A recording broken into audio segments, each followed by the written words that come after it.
let's go ahead, and what I'm going to be doing, and this is what you're going to be seeing every week. What we have done is we're following a plan. We're following a, you might say, a trajectory, moving from last week where we introduced the entire rubric of this historical critique.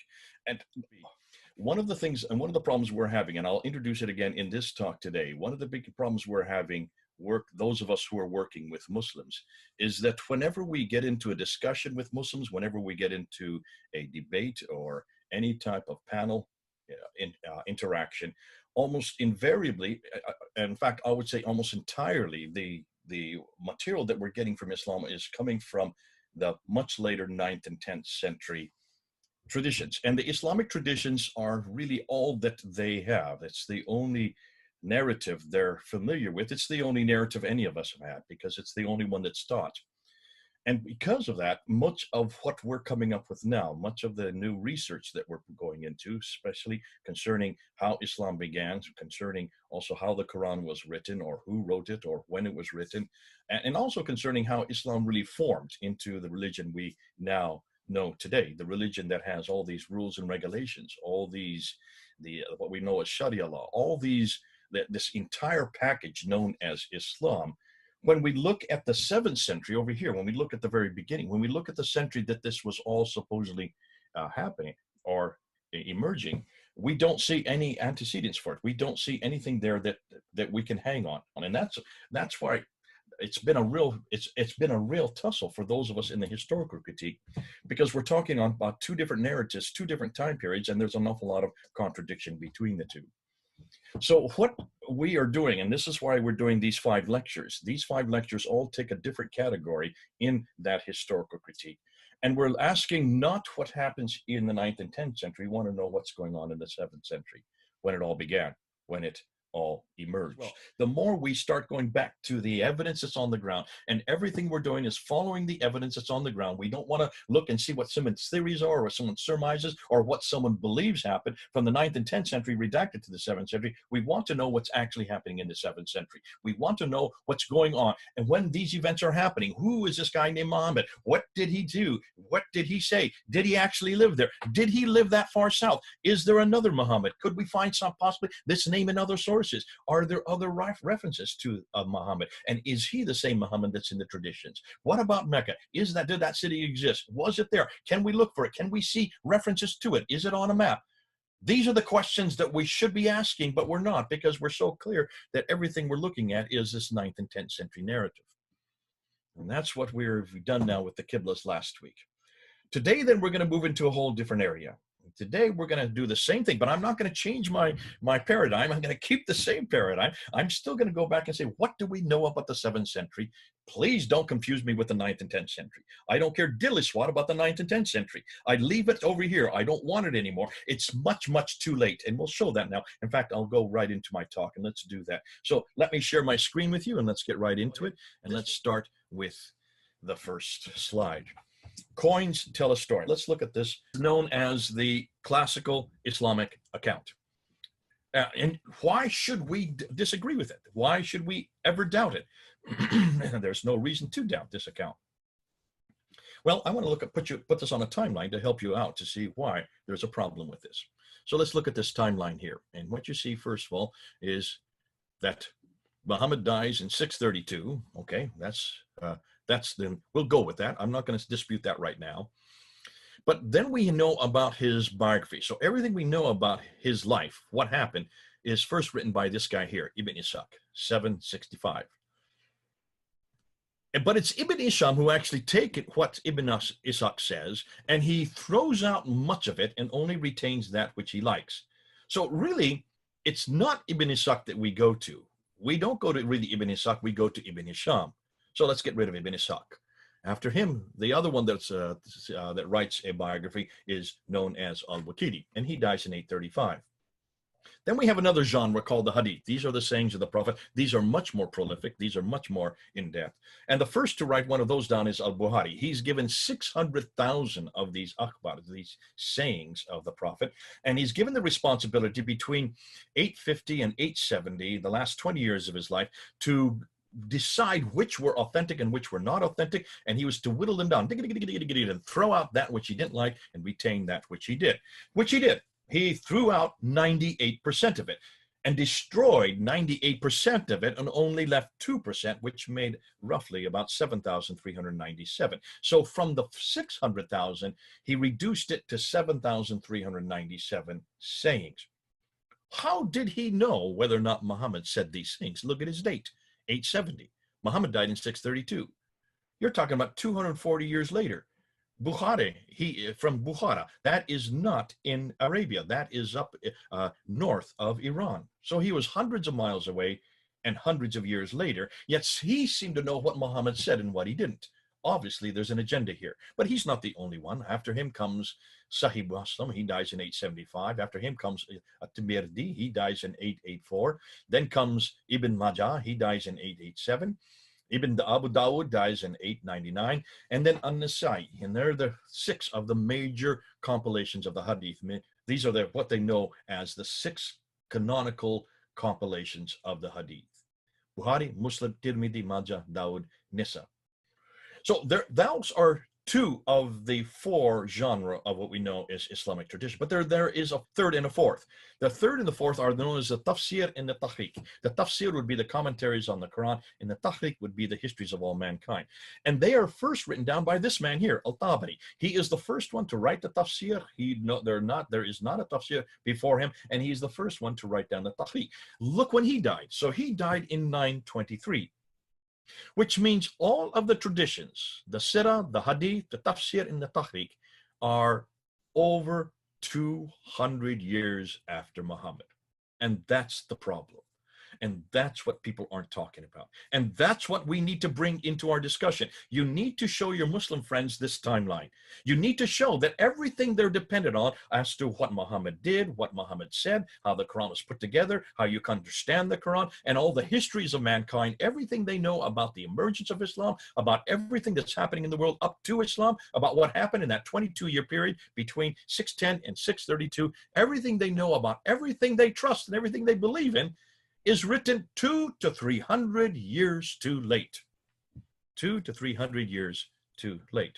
Today, I would tell, not go to what the writers are writing. Don't go to the libraries. Stay out of the libraries and go to that area and do what Dan Gibson did. Go right to where these people lived in the 7th century and investigate what you're going to find. Follow the evidence, follow the trail, and see where that trail takes you. And what you're going to find that there are coins there.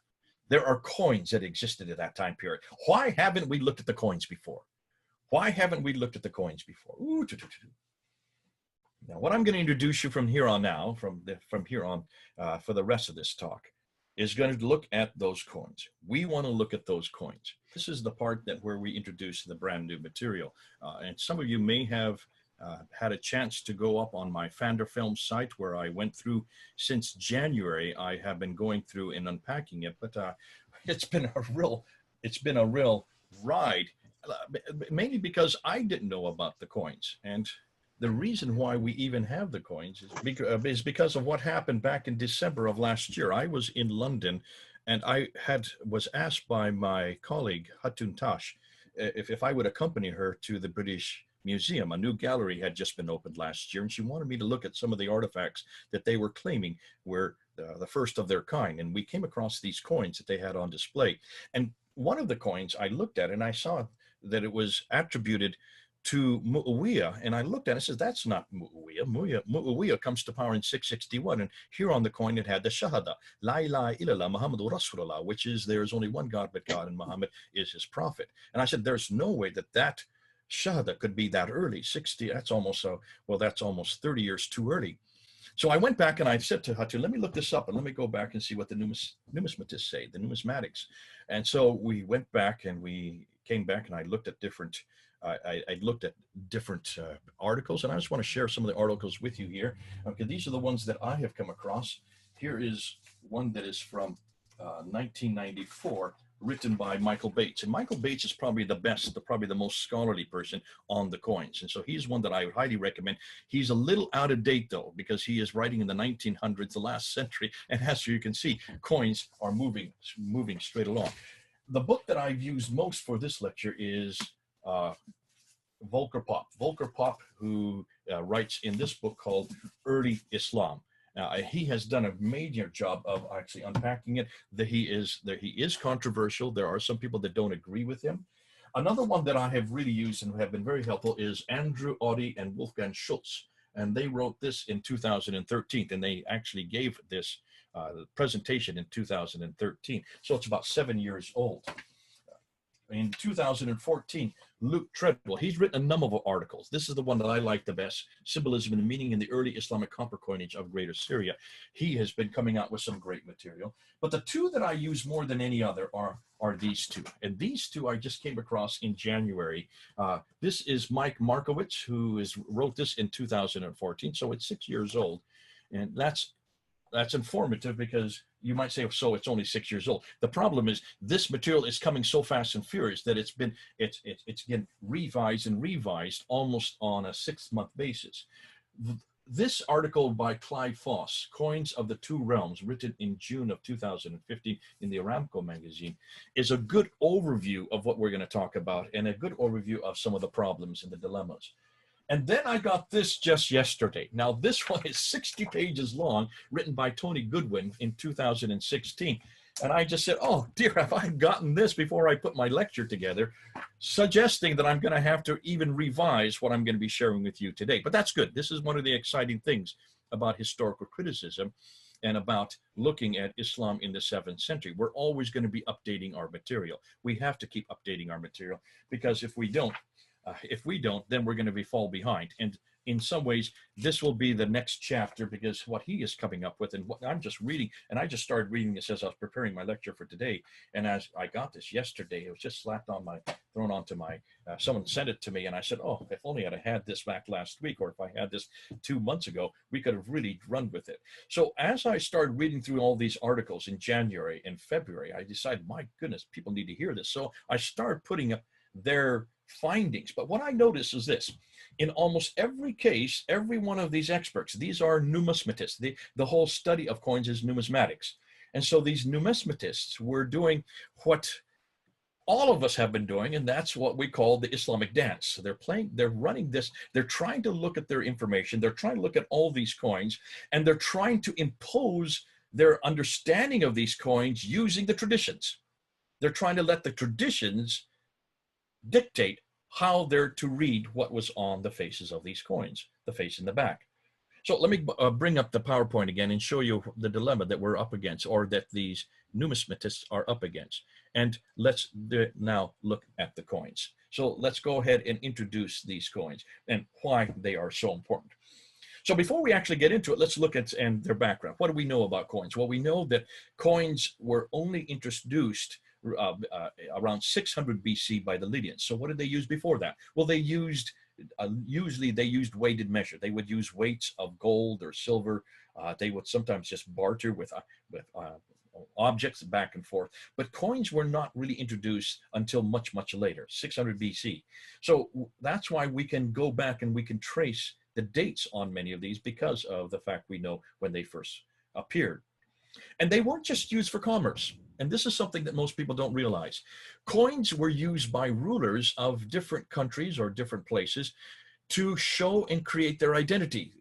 They didn't have TV or internet or newspapers or radio today. They didn't have that way to introduce who they were, but they did have coins. Coins were used by everybody, and everybody would be touching the coins, and they would be looking at the coins. And as they looked at the coins, they would then see who the ruler was on that coins. And that's why whenever a ruler came to power, the first thing they would do was mint new coins. Then they would have to use these mints that were already in existence. And they would then put their name or their image on that coin. That was the best way to introduce themselves to those who they ruled. So they bore images of themselves. They also would then put what religion they belong to. That's very helpful for us in this discussion, because we want to know what religions really existed at this time, certainly with these rulers. And then they also put dates. And oftentimes they would start the dates with themselves, or they would start the date with the empire that they were a part of. Now, that's why we then can see where when these coins were minted, and then follow the trajectory of their minting. They also refer to where and when they were minted. And that to me is important, putting us not only to follow the chronology, but also places of origin, because you're going to be surprised by what we're finding concerning where these mints were. Now, I just went through all the people. So here you can see, I've got it on your picture. You have Michael Bates. He's probably the kind known as the grandfather of the numismatists, the whole numismatic enterprise. Numismatics is the study of coins. And so then you have Volker Pop, and his book is probably the best one that I have found that actually puts it from an Islamic standpoint. And he tries to look at the coins on their own. So he looks at what the coins say, and then he says, so what does that tell us about the 7th century? And because of that, he's very controversial, because he's doing what the others won't do. Because your Michael Bates or the Andrew Audis or the Wolfgang Schultzes, the Luke Treadwells, the Michael Markowitz and the Clive Rosses, also the Tony Goodwoods, all of these individuals, they cannot get away from the Islamic tradition. They cannot get away from that narrative. They don't want to get away from that narrative. They feel safe in that narrative. And that's why they're having a difficult time, because what they're reading on the coins does not jive with what the narratives say. And that's their dilemma. And Volker Pop is one of the first to actually do what every historian should do, what Gibson did vis-a-vis what King did, and also what Volker Pop is doing vis-a-vis what everybody else is doing. They're going back to the 7th century. And they said, let's forget about the traditions, let's forget about that history, and let's see what the coins tell us concerning what's happening in the 7th century. So these are great numismatists, but they are not necessarily great historians, is what I'm finding. They look at the coins and describe them correctly. Yes, they do describe them, and that's why they're a great help, because they know the languages, they understand certainly the images that are on them, the little pictures that are on them. But then they try to explain what they're finding in the 9th and 10th century, and that's where they're getting into problems. But then they have no choice, because they don't know where else to go to. They've not heard any other narrative, because there is no other narrative, unfortunately. So that's why I think we need to dispense with the Islamic traditions, as I said at the very beginning of this talk, as I said last week, as I'll continue to say even next week, and we need to go back to the 7th century. Isn't that the task of the historian? If that is our task, should it also not be the task of the numismatists? Shouldn't they also be doing the same thing? Because in a sense, they are historians. That's what they're doing. When you're looking at those coins and you're trying to decipher them and you're translating the text, you then have to put it in a historical context. And that's what they should be doing. And I'm a numismatist, I know, is speaking about old coins. That's their oeuvre, that's their job, that's their remit. So part of the remit is then to understand what those coins are telling us. And they lament, and this is the first thing they all say, that they cannot find coins from the Hijaz. So what are we talking about? What's the Hijaz? Well, the Hijaz is that central part of Arabia that includes both Mecca and Medina. The central part of Arabia, known as the Hijaz, where supposedly Muhammad came from, where Uthman came from, where all the Qurayshi dialect came from. This is known as that central part of Arabia, where Islam supposedly began, where Adam and Eve supposedly lived, where also Abraham actually lived.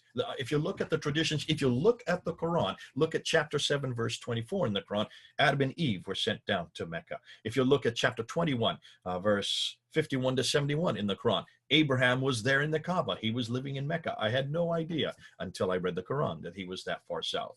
So all of history begins and ends with Mecca and Medina, Hijaz. Yet there seems to be no coins there. If it's such an important place, why are there no coins from that area? Take a look at the map. Note where the mints are. The mints are where the coins are made. It's called a mint.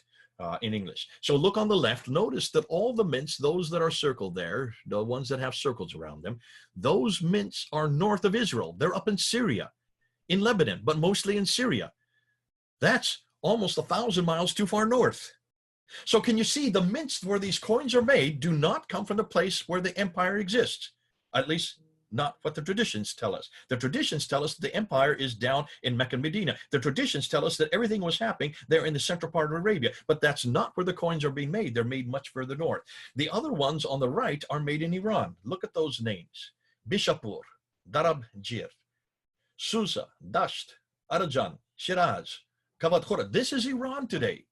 This is much too far north and much too far east. So you have your Western coins and you have your Eastern coins. Remember that. That's going to come important. So you have your Western mints and you have your Eastern mints.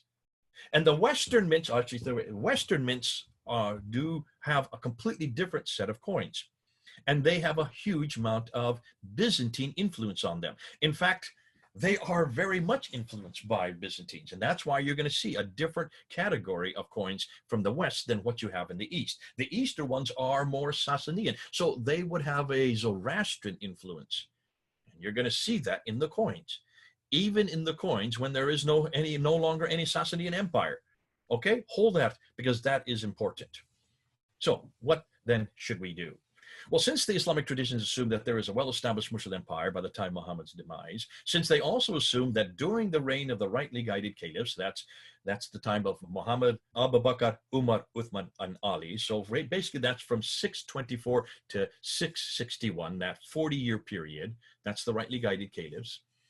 That empire expanded from Tripoli in the west to Afghanistan in the east. So under that rightly guided caliph empire, from the top to the time to 661, all the swath of land from Tripoli in the west to Afghanistan in the east was under their control.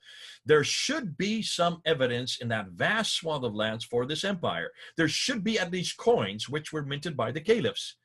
People under authority needed coins to do commerce, and the caliphs also needed to announce their authority. So let's then look at the coins in the 7th century and see what we find. Because they do tell a story, and it's not necessarily the right story, and it's not the story we've been told, and it's not the story Muslims want to hear. But then that's why we're here. So let's start with the coins from the Byzantine North, the drachma, the pre-60. This is the first one of the coins, and when you look at the coin, you will see this is a Byzantine coin. So therefore, it is made out of gold. If you look, they ruled Turkey, Syria, Palestine, and Egypt. And that's where these coins were used. So that whole part of the northern area was part of their jurisdiction. The obverse means the front side of the coin. If you look on it, you will see it's the emperor. It's actually Justinian. And then on the, he's holding an orb. And look what's on the orb. It's a cross.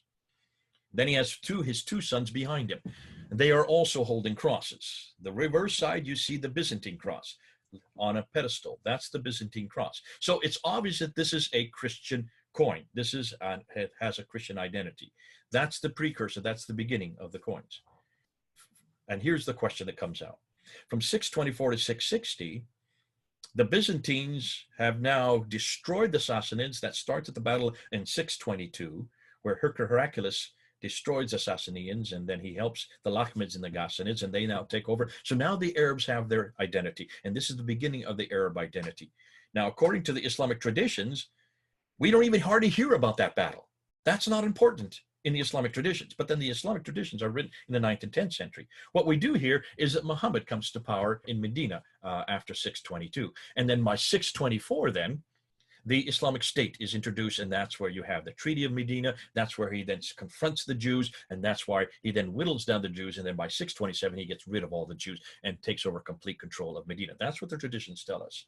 You have the Battle of Badr in 624, you have the Battle of Uhud in 625, and then you have the Battle of the Trenches in 627. By that time, there are no more any Jews, and the Ansar, which are the native Arabs, they then come under his jurisdiction. He then introduces the Constitution of Medina, and he takes over then complete control. That's 624. If that is so, then what happens next? Well, then he starts moving out, and you can see, if you look at the Maghazi documents, if you look at the Sirah of Ibn Hisham, and the Sirah especially of Al-Waqidi, you will see that he starts conquering all these neighboring areas, and he moves out and completely conquers them. You have 29 that he actually participates, and 33 that he actually plants. So he expands his kingdom enormously. By the time he dies in 632, and Abu Bakr and Umar come into power from 632 up until 644, from 632 about 644, that time period is where you have the great expansion. And they start moving out right across North Africa, and they move up way up to the north, up into Syria and to Jordan, and they take over parts of Iraq, and they're starting to move west from Tripoli in the west all the way to Afghanistan in the east. All of that land is under their control. Now that they're under control, what is the first thing they should be doing? They should be minting coins with their pictures on it, with their image on it. They should be introducing themselves. We can't find anything. We can't even find any inscriptions. There is no reference to any of these caliphs. They're not on any building, they're not on any book, they're not in any document, they're not on any inscription, no rock inscriptions, and they're not on any coins. Nothing about Muhammad, Abu Bakr, Umar, Uthman, or Ali. They don't exist anywhere. And this is why Muslims who say we're arguing from silence We're now saying, no, we're not arguing from science because now we have the coins. The coins are not silent. They are evident. They exist. They don't disintegrate. They don't deteriorate. That's the brilliant thing about coins. They're as pristine today as the day they were minted, 1400 years ago. And they do not have any reference to any of these caliphs. Yet these caliphs were coming into power. They should have been minting these coins. The mints already existed. Those mints were already there. They were there all over Iran. They were there all over Syria. Far, far north, true, because that's where the civilizations was taking place. So why didn't they mint their own coins and introduce themselves? Was this due to negligence? Were they not sophisticated enough? Listen, they didn't have to even create the mints. The mints were there waiting for them. The people who ran their mints already were there, were under their jurisdiction. Like everything else, there simply are no extant records from that time at all, including coins. The Muslims claims they were. And that's why the Muslims keep on saying, well, we do have the Quran at the time. Even the Quran, we're going to destroy that one next week and the week after. So hold on to that. I don't want to get into that right now. And this fact in and of itself is curious if the Islamic traditions are correct. So let's look at a map there, just so you understand what I'm saying. Take a look at the brownish area down south. That's the area that existed up until the time of Muhammad. So when Muhammad died, that was the area that Islam controlled, and a little bit over there in Oman. Now they controlled all that swath of land. So you might say almost all of what is today Saudi Arabia would have been under their control. By the time he died, up until the time of the end of the rightly guided caliph, you had all the orange area. So look at the orange area, territory added by the four caliphs, 632 to 661. So it goes from Tripoli in the west all the way to Herat, Afghanistan in the east. That's a huge swath of land. And that includes Iraq, that includes Iran, that includes Syria, that includes Egypt, and that includes what is today Libya. Okay, so you can see that's an enormous amount of land. All of Arabia and all of those countries were under their control. So if that is the case, where are the coins to support this? Where are the coins that support these different caliphs? Abu Bakr, Umar, Uthman, and Ali. Why don't they have anything in their names? What coins do we have? Well, in about 640 to 660, you get these coins. I'm just going to show you two from each area. There are many, many more that I could show. But take a look. Look at the front part of this coin. This is what we know as a Byzantine proxy state. So these are the coins in the West. And in the West, the coins that were minted there are copper coins and golden soliduses. So they're either made out of gold or copper. In the East, in the Iranian mints, they mint mostly silver coins. They had some copper, but most of their coins are silver. So in the Western Hemisphere, which had much more influence from Byzantine era, you have both copper and gold. And these new leaders do mint their own coins, and they put their images on them, but there's no reference to any of these Muslim names on these coins. What's interesting, they have a cross. Look at this coin here on the left. Look where the two red squares are. Notice on his staff, he has his scepter, he has a cross, and he also has a cross on his head. Could be, we don't know. It could be this is Constance II. We don't know. So they're giving allegiance to the Byzantines. So these proxy states are not Muslims. There's nothing about Islam in them. There's nothing about anything to do with Muhammad or anything to do with Abu Bakr or Uthman or Ali. These should be the times when Uthman and Ali and Abu Bakr should have their names on these coins. Nowhere on any of the coins do you find any of these caliphs. On the back side, there's a letter M, which is the Greek number for the denomination of the 40 Numi. So Arabic was not even used. This is still Greek, and there's a cross above the M, proving that these are Christians who were living at this time in that area. So nothing there has to do with Islam. These were categorically Christians. Then we have other coins. And these are interesting, but there's very few of these, and they're much more crudely made, which seems to suggest they're made by independent rulers, small independent rulers. On the front side, the obverse, here is the same coin as in the previous slide, but the crosses have possibly been removed from above the head and from the scepter. On the back side, the cross is also removed, and above the Greek number M, or maybe it's just damaged, we just can't see it because it looks like it's been cut off there. But what possibly this could suggest is that there is a movement now away from Byzantine Christianity here in the West and towards a new Arab identity, which makes sense, as we're going to find Mel and Murad, what they're finding now in Iraq and what they're finding in Jordan, what Gibson is finding in Jordan. What we're now finding is there was an Arab identity that was introduced in 622 when Heraclius destroyed the Sassanians. and gave them pretty much their own hegemony, gave them their own autonomy. Once that Arab identity comes to the fore, it would stand to reason that they would try to get away from underneath or any influence from Byzantine Christianity in the north. What is interesting is there's nothing Islamic in any of these coins. You notice that there's no reference to anybody called Muhammad or the Caliph, Abu Bakr or Uthman or Ali from 640 to 660. And then you get the Umayyad, and here's where the coins really become a lot more sophisticated. And it's Muawiyah that really introduces the best coins. And here are the gold solidus. Here's a gold solidus of his. It is introduced in 661, but it continues to be introduced up until 680. So Muhammad dies in 632. Now we're talking about for 50 years now. This has been, well, this is actually for the last 20 of those 50 years. You can see on the front side, it's a gold coin, it's a solidus with a picture of the Byzantine Emperor Heraclius. So here is Muawiyah in the West giving allegiance to Heraclius. Why in the world would he give allegiance to Heraclius and his son if he is now a Muslim and he has nothing to do with Christianity? Notice that? On the back side, you have a Latin inscription in the Byzantine cross. Why would it be Latin? Why is it not in Arabic? Minus the cross piece at the top. Thus, the coin was boycotted by Christians because the majority of his people that were under his power were Christians, proving that this was still very much a Christian environment, not an Islamic environment, which completely confronts what the traditions are telling us. So why would Muawiyah show a Christian emperor and his son and not himself on his coin? And notice the coin is still not Islamic. Now, because of that boycotting by the Christians, he then minted this coin. And here's a copper one. This is a copper, so it's a much lesser. And there is the 40 Numi on the reverse side. On the front side, Muawiyah went back to a picture of a faceless emperor this time with a cross above his head, showing that either he is a Christian or he's giving allegiance to Christianity because of the power of the Byzantines in the north. Either way, he is not a Muslim. There's nothing Islamic about this coin. Nothing.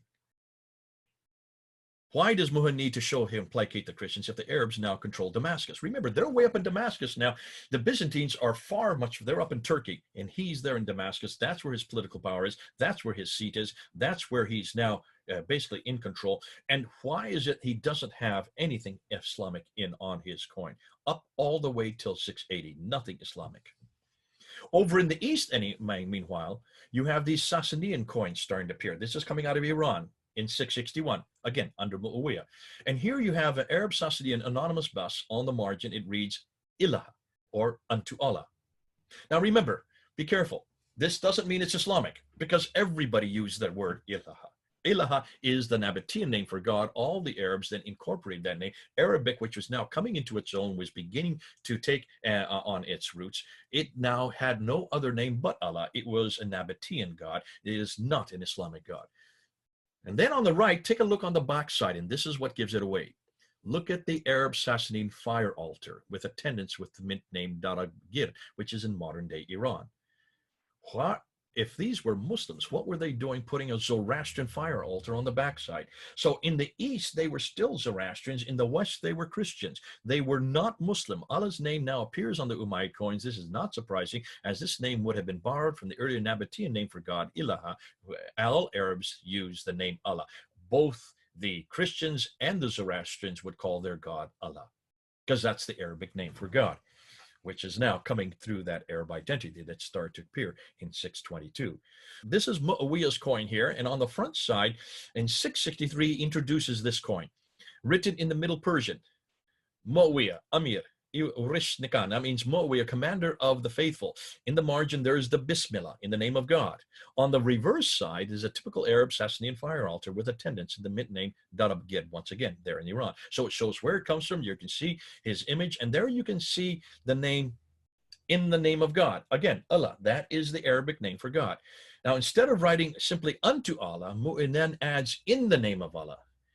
You might notice also the moon and stars are there emphasized. Now, people have come back to me and they said, oh, that proves that that's Islamic because the moon and stars. No, it is not. The moon and stars is a Sasanian symbol. It existed since the 2nd century BC. It was to show royalty, and that's why it has always been, as a Sasanian symbol, a Persian symbol. This is not an Islamic symbol. In fact, the Islamics only incorporated under the Ottoman Empire this moon and star. That was only incorporated in the 1300s, in the 14th century. idolatry, much, much too late. So don't get confused by that. That is not Islamic, even though some Muslims have tried, I'm sorry, some people have tried to point that out to me. Then you have this coin that was coined in 667 by Mu'awiyah again. Remember, he's the first of the Umayyad Caliphates. He is part of the Sufyani family. On the front side, you have Bismillah Allah Malik. So in the name of God, the king, referring to himself. So he is now coming in the name of God.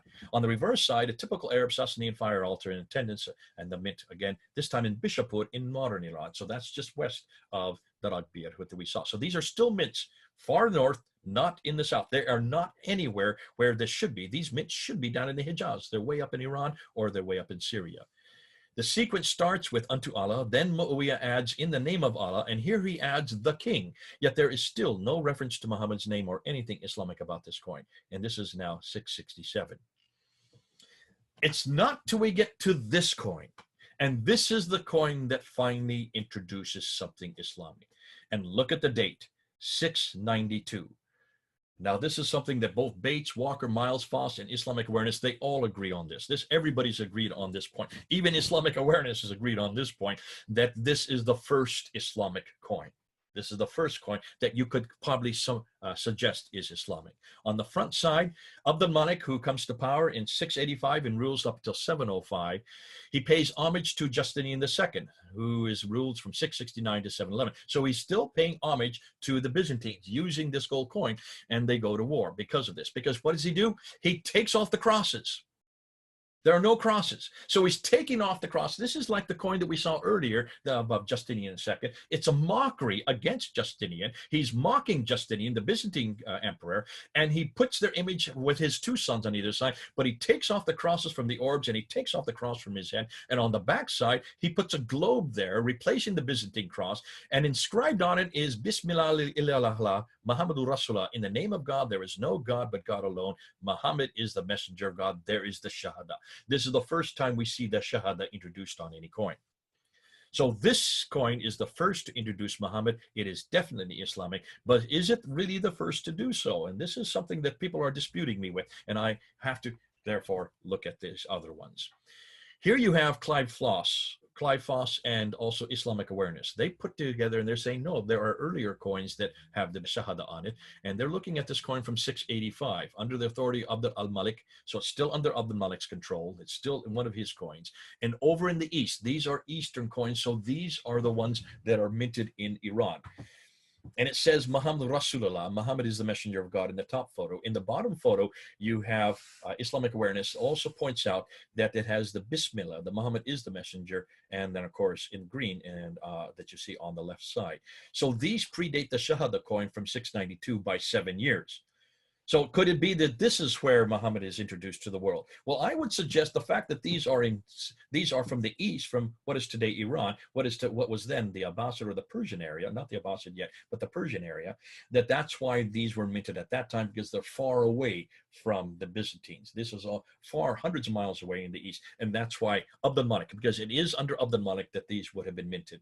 He's trying it out to see what would happen once he introduces it. And it's then in 692 that he then introduces it on the gold solar disc from the Syrian mints. That would therefore suggest that he was now confronting the Byzantines head on. The Numis site and the Numis Bid site, two big sites that sell coins, dispute actually what Islamic Awareness and Foss are saying. They say no, that these coins are dated to 695 and 692. So you have a dispute even amongst the numismatists as to what the dates are for these silver coins. If that is the case, then they post-date both Foss and Islamic Awareness by 7 to 10 years. The significance is that Abd al-Malik, who introduces Muhammad sometime between 685 and 692. That's what's important. It is he that introduces these coins. Whether or not he introduces them in the East in silver and then in the West in gold is up to a query. But the point is, when he introduces the 692 coin in gold, that causes a huge reaction by the Byzantines. And they go to war with him. They go to war with him. And as a result, he then introduces this in 693. Because they go to war with him, because they're so upset with what he has done, he basically just thumbs his nose at them and introduces this coin In 693, a year later, on the front side, you see Abdul Malik's image with a text reading, "The servant of God, Abdul Malik, commander of the believers." On the back side, you see a staff with the globe, again, mocking the Byzantine globe. And inscribed around it says, "La ilaha illallah Muhammadur Rasulullah," there is no God but God alone. Muhammad is his messenger. So therefore, he now introduces both a gold coin and a copper coin. Those two were introduced in 693, and they continue to be introduced up until 696. So whose image is there on the front? That is Abdul Malik's image. He puts his own image with a sword. This is a statement of war. Whenever you have the sword clasping the handle, that is a statement of war. He's basically mocking the Byzantines. He says, now we are the new men in town. Now we are the new people in town. And what does he do in the same time period? He then builds the Dome of the Rock in Jerusalem. Remember last week, we talked about this. He builds the Dome of the Rock in Jerusalem, the largest structure of its day. It's not facing Mecca, it's facing Petra. It sits on the hill looking down over the Church of the Sepulchre, which is the sanctuary for the Byzantine Christianity. So he's saying he's doing a one-upmanship on the Byzantine Christianity, and then he introduces on the inner ambulatories, those two inner ambulatories, those you can look at the inscriptions, they are all attacking Jesus Christ. You have Surah 4, Ayah 171 there. You have Surah 112 that attacks his divinity, attacks the Trinity, attacks his sonship, and attacks his begetting. Those four areas, they're all attacking Jesus Christ. So he not only introduces it on the Dome of the Rock, he introduces this confrontation of Byzantine Christianity right there on his coin so that everybody can read it, so everybody can get a hold of it. He now is categorically attacking the Byzantines. And what he is doing, he's putting his own image on it. These gold and copper coins replace the earlier ones. Now only Abdul Malik is pictured as a servant of God and commander of the believers. Note, an image is still included. Yet we thought that you cannot have images on coins. Obviously, at this late date in 693, images were fine. So this is something that is not something that was introduced by Muhammad, or as Islamic traditions claim, was introduced in 632. It's still being used in 693, 60 years later, proving again that the Islamic traditions are incorrect. But then we need to get to this coin, because this is the mother lode. This is the one that really hits it, and this is the one which everybody now uses today. This is the coin that is still being used today, and it was introduced in 696 by Abdul Malik. On the front side, it says, "La ilaha illallah Muhammadur Rasulullah." There is no God but God alone. He has no associates. Who's that attacking? Who is the one that's associate of God? In chapter 5, verse 72, that's attacking the person of Jesus Christ. God cannot have an associate. He has no partners. Associate, sharikala is the word in Arabic. On the margin of the front side, it has Muhammad is the messenger of God whom he sent with guidance and the religion of truth. So it's now saying we are the religion of truth, that he might make it prevail over all religion. So now he's saying we are the best, we are the greatest, we're going to prevail over everybody else, even if the associators are right. Who are the associators? They are the Christians, because they have associated another with God in the Trinity in the person of Jesus Christ. So it's saying that we are now the new men in the block. We are now the new religion. We are going to basically prevail over all religions. On the reverse side, you have God the One. There is the statement of Tawheed, God the Eternal. He did not beget and he was not begotten. That's attacking John 3:16. That's attacking the Bible. That's attacking the person of Jesus Christ, the begotten Son of God. On the reverse margin, in the name of God, in the year it was minted. So here the significance. This coin not only introduces Muhammad, but it attacks Jesus' divinity, it attacks John 3:16, and it supports Islam's superiority. And the images no longer exist. From 696, no more images are permitted. So this idea of iconoclasm was not introduced till the time of Abdul Malik, and not introduced till a good 10 years into his reign. He started in 685. Here he is in 696. He finally then takes off his own image and he introduced that which now is part of the Quran. Those references are now in the Quran. But these predate the Quran. Isn't it interesting? Because the Shahada that you see here is not like the Shahada in the Quran. He has no Sharikala. There is no Sharikala in the Quranic text. That is only introduced on the coins, and it's introduced on the Dome of the Rock. In 697, then, he introduces the same coins in the east, on the silver. Remember, in what is today Iran. On the front side, there is no God but God alone, like the one in the gold coin. He has no associates. That's attacking Christianity. There on the margin, it's Muhammad is the messenger of God, whom he has sent with guidance and the religion of truth, that he might make it prevail over all religion, even if the associators or even if they get angry. So we don't really care about you Christians. Even if you do get angry, we're going to keep to this context. On the reverse side, it's God the one, God the eternal. He did not beget and he was not begotten, and there is none like unto him. Reverse, in the name of God, in the year is written. So this coin also, like the gold solar disc that was introduced in the western part of his empire, now in the eastern part of his empire, he introduces Muhammad and attacks Jesus' divinity, John 3:16, Allah's uniqueness, and in Islam's superiority. Why a year later? Because he first had to come out with this broadhead right there in the western part, because that's where Byzantine Christianity was at its greatest.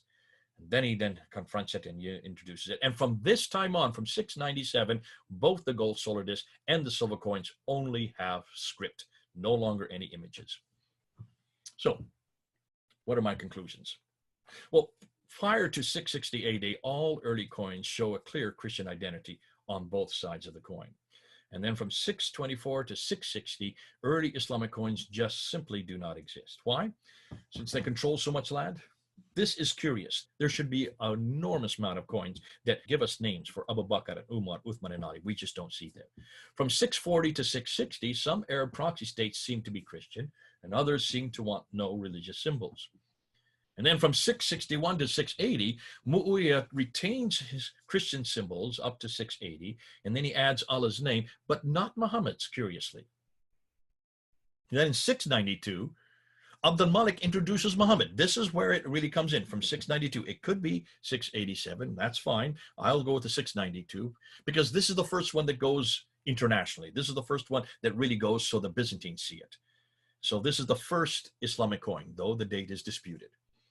In 693 to 696, you see this is truly an Islamic coin, but images are still kept being used, in this case, the image of Abdul Malik himself.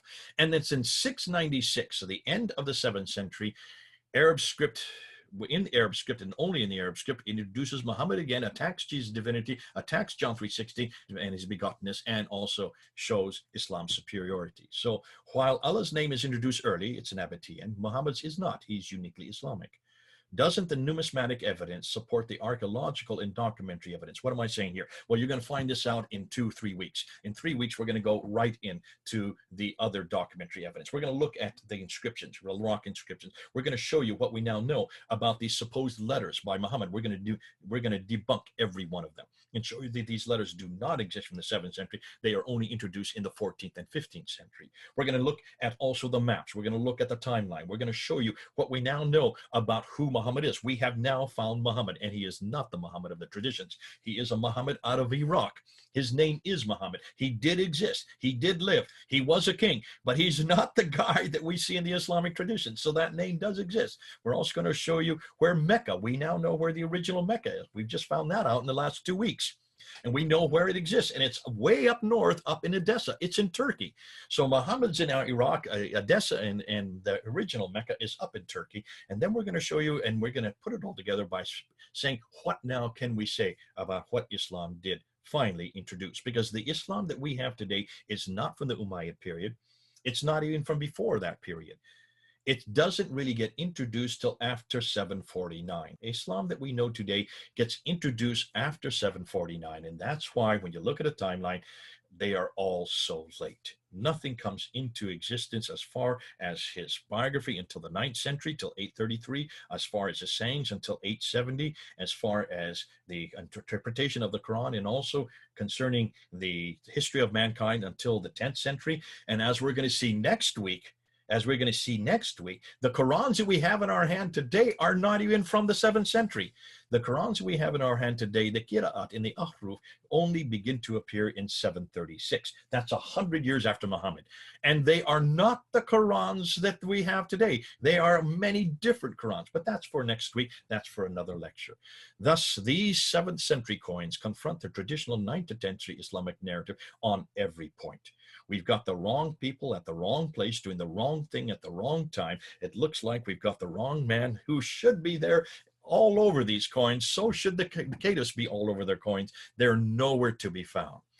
Fascinating stuff. Now we cannot say that we are arguing from silence, folks. And you notice, we're not arguing from silence. This has nothing to do with science. We now have the coins in our hands, and these coins cannot be disputed. They are pristine. They are certainly the same coins that were minted. We still have them today, which makes my job an awful lot easier and makes your job an awful lot easier, because all you need to do is start with the coins. We're going to show you next week, then you go to the Qira. We're going to show you the week after that, then you go to the manuscripts. And then we're going to show you the week after that, then you go to all the inscriptions and all the other material that's now coming to play. Some of it even coming in the last few weeks. By another 3 weeks, we'll even have more material to be able to introduce. Okay, I've done enough talking. It's now over to you. Let's go ahead and find out what your questions are, and let's see if we can answer them as best we can.